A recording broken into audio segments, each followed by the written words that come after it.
The African grey parrot is a much sought-after domestic pet the world over. African greys occur in nature in 20 range states, spanning the equatorial region of the African continent. In order to meet the demand for African greys, South Africa has been established as one of the leading countries for the legal and humane breeding of these birds. There are almost 100,000 breeding African greys at more than 1,600 breeding facilities all over South Africa. CITES, or the Convention on the International Trade in Endangered Species, is an international governmental organization established in 1975. Its function is to regulate the international trade in endangered species. All endangered species are divided into 3 categories or appendices, with Appendix 1 being the most endangered.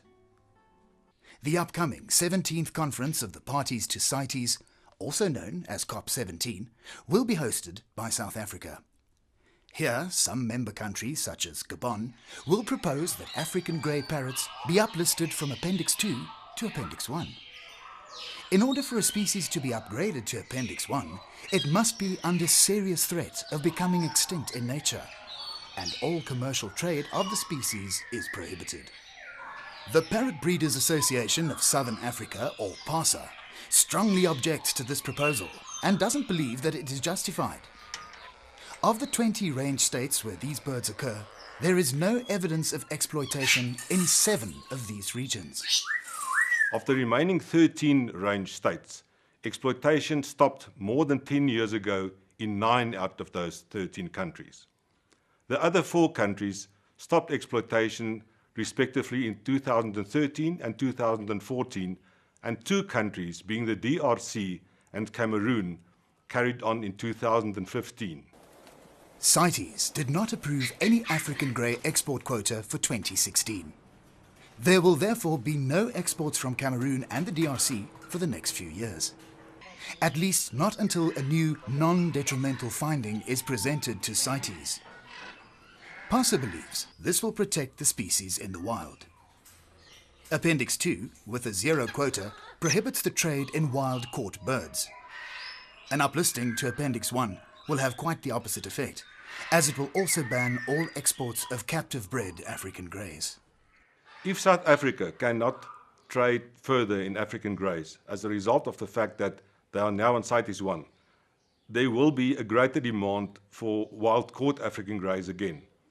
That can increase smuggling of African greys, and that is certainly not in the interest of the birds in the wild.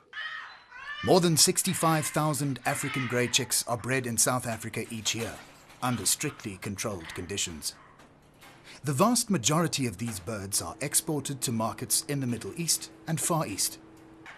Since September 2015, no African greys caught in the wild are permitted to be imported into South Africa. About 5,000 chicks are retained each year for future breeding stock. South Africa has a well-organized and controlled legal African grey industry.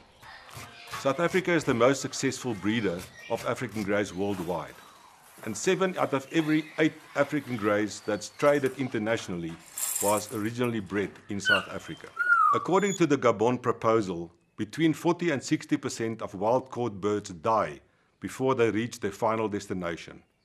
If South Africa breeds 75,000 babies a year, this represents about 150,000 birds that can be saved from the wild. African greys take up to 5 years to reach maturity and can breed for up to 40 years in captivity. When not breeding, the birds are kept in communal aviaries. Meticulous records are kept of each bird's breeding record. This particular pair has been breeding for me since 1995, and we normally ring the babies at the age of 14 days.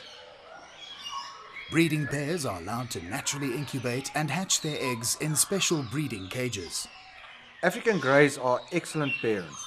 We don't interfere with their breeding cycle by removing the eggs from the nests for artificial incubation. Between the ages of 4 to 6 weeks, the babies are removed for hand rearing in specially equipped nursery facilities.